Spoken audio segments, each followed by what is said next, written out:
বন্ধুরা, আজকে এমন একটা খবর নিয়ে এসেছি যা শুনলে অনেকের মুখে হাসি ফুটবে।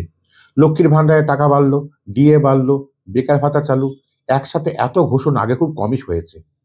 কে কত টাকা পাবেন, কবে থেকে পাবেন, সব পরিষ্কার করে বলবো আজকে এই ভিডিওতে। তাই অনুরোধ করবো ভিডিওটা একদম শেষ পর্যন্ত দেখবেন। নমস্কার বন্ধুরা, আশা করি আপনারা সবাই ভালো আছেন। আজকে আমরা কথা বলবো রাজ্যের নতুন বাজেট নিয়ে। এই বাজেটে সাধারণ মানুষের জন্য অনেক গুরুত্বপূর্ণ ঘোষণা করা হয়েছে।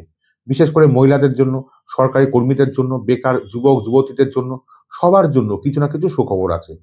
চলুন দেরি না করে শুরু করা যাক। একে একে সহজ ভাষায় সবটা বুঝে নিই। তবে তার আগে একটা ছোট্ট অনুরোধ, নতুন হলে অবশ্যই চ্যানেলটাকে সাবস্ক্রাইব করবেন, যাতে নতুন নতুন আপডেট মিস না হয়। প্রথমে আসি লক্ষ্মীর ভান্ডার প্রকল্পের আপডেট নিয়ে। এই প্রকল্প নিয়ে অনেকদিন ধরে জল্পনা চলছিল, টাকা বাড়বে না বাড়বে না। অবশেষে বাজেটে সে উত্তর মিলেছে। রাজ্য সরকার ঘোষণা করেছে লক্ষ্মীর ভান্ডারের ভাতা 500 টাকা করে বাড়ানো হয়েছে। এর ফলে আগে যারা 1000 টাকা করে পেতেন তারা এখন পাবেন 1500 টাকা।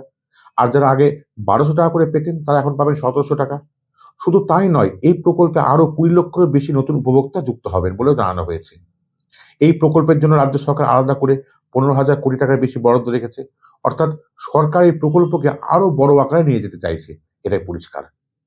এবার আসে সরকারি কর্মীদের ডিএ বা মহার্ঘ ভাতা প্রসঙ্গে। অনেকদিন ধরে সরকারি কর্মীরা ডিএ বাড়ার অপেক্ষায় ছিলেন। বাজেটে ঘোষণা করা হয়েছে ডিএ 4% বাড়ানো হয়েছে।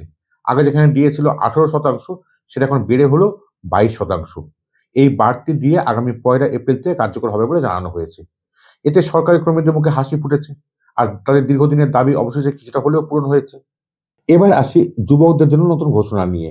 রাজ্য সরকার জানিয়েছে 21 থেকে 40 বছর বয়সী বেকার যুবকদের জন্য মাসিক ভাতা দেওয়া হবে। এই ভাতার পরিমাণ প্রায় 1500 টাকা হবে বলে জানা গেছে। এর পাশাপাশি চাকরির সুযোগ তৈরি এবং স্কিল ডেভেলপমেন্টের জন্য নতুন প্রকল্পের কথা বলা হয়েছে, যাতে তরুণ প্রজন্ম কর্মসংস্থানের সুযোগ পায়।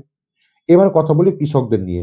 বিশেষ করে যারা ভূমিহীন কৃষি শ্রমিক, তাদের জন্য বছরে 4000 টাকা করে সাহায্য দেওয়া হবে। এই টাকা দেওয়া হবে 2 কিস্তিতে, অর্থাৎ বছরে দুবার 2000 টাকা করে। গ্রামের বহু পরিবার এর মাধ্যমে উপকৃত হবেন বলে মনে করা হচ্ছে। এবার আসি শিক্ষক ও সহায়ক কর্মীদের আপডেট নিয়ে। শিক্ষক বন্ধুদের ভাতায় 1000 টাকা করে বৃদ্ধি করা হয়েছে। এছাড়াও আশা কর্মীদের মাসিক বেতন বেড়ে হয়েছে 6000 টাকা।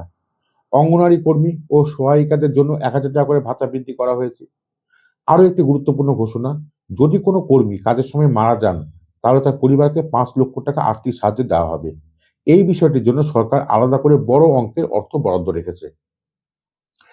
এবার কথা বলি সিভিক ভলেন্টিয়ার ও গ্রিন পুলিশ নিয়ে। তাদের মাসিক ভাতা 1000 টাকা করে বাড়ানো হয়েছে। এতে তাদের আর্থিক সুবিধা কিছুটা হলেও বাড়বে। এবার আসি অবসরপ্রাপ্ত সরকারি কর্মীদের স্বাস্থ্য সুবিধা নিয়ে।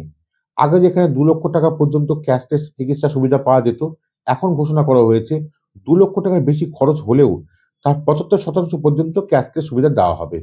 এটি অবসরপ্রাপ্ত কর্মীদের জন্য বড় স্বস্তির খবর। সব মিলিয়ে দেখা যাচ্ছে এবারের বাজেটে মহিলা, যুবক যুবতী, কৃষক, সরকারি কর্মী, সহায়ক কর্মী, প্রায় সব শ্রেণীর মানুষের জন্যই কিছু না কিছু ঘোষণা রয়েছে। লক্ষ্মীর ভান্ডারে টাকা বৃদ্ধি, ডিএ বাড়ানো, নতুন ভাতা চালু, সব মিলিয়ে এটি একাধিক দিক থেকে গুরুত্বপূর্ণ বাজেট। তো বন্ধুরা, আজকের ভিডিওতে এই ছিল রাজ্য বাজেটের বড় বড় আপডেটগুলো। আশা করি তথ্যগুলো আপনাদের কাজে লাগবে। ভিডিওটি যদি উপকারী মনে হয় অবশ্যই লাইক করবেন, আর আপনাদের বন্ধুদের সঙ্গে শেয়ার করবেন। আর নতুন হলে আমার চ্যানেলটি সাবস্ক্রাইব করে আমার পাশে থাকবেন, যাতে পরের আপডেটগুলো মিস না হয়। আবার দেখা হবে পরের ভিডিওতে। সবাই ভালো থাকবেন, সুস্থ থাকবেন।